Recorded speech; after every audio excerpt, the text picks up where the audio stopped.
I bought this set of inexpensive bowls as staging tools for recipes that require an ordered progression of ingredients. At least, that was my rational justification, but from the moment I saw the bowls, there was something about them that I found seductive. While I use them for many purposes, their primary contribution is my continued delight in the way they look.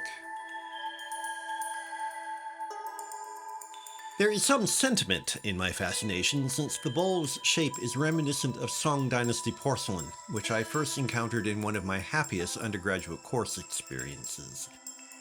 While thrown by hand, Song porcelain attained a formal flawlessness that rivals machine tooling. I doubt there was much human involvement in the creation of my bowls, but their perfection is like the culmination of the desires of those ancient craftsmen and their aristocratic patrons. The small footprint and the curve upward that blossoms outward in a slightly flaring lip are a record in clay of a striving for elegantly perfect form, the product of a culture so assured of its status that its smallest expression embodies the balance and rightness of a world in repose. Holding one of the bowls is a treat in itself. Placing it in the palm of my hand, then enfolding the edges, it fits as perfectly as a tailored shirt. The rough base with its exposed kaolin clay reminds me of the centuries of craftsmen who needed that spot to make it possible to dip the pottery in glaze by hand. The small exposure of slightly scratchy clay is like a deliberate dissonance or a counterpoint to the smooth finish. With their appeal across the senses, using the bowls is almost unnecessary. They are practically a feast of sensation on their own. The agitation when I use them to stir my morning yogurt is the closest I come to taking the bowls for granted, but I still handle them with care and wash them by hand.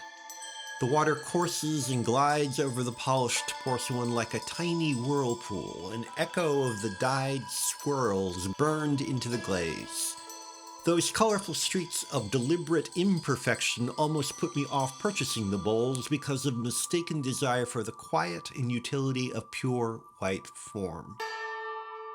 Once purchased, however, the swirls captured my imagination, as if each time I stir something in the bowls, I am imitating in use the gestures of the Song craftsmen as they embellished the surface. Of course, they are not Song antiquities, just bowls produced by a machine as inexpensively as possible. At some point, they will be forgotten or neglected or lost in the ceaseless flux of life, allowed to break or chip, shattered and crushed back into the earth from which they emerged. And their fascination may fade even for me, to become at most a reminder of an importance I no longer see in them. But they will still have served as short verses in the poetry of the everyday, opening my thoughts inward to honey-hued recollections and outward to a sense of transcendent calm.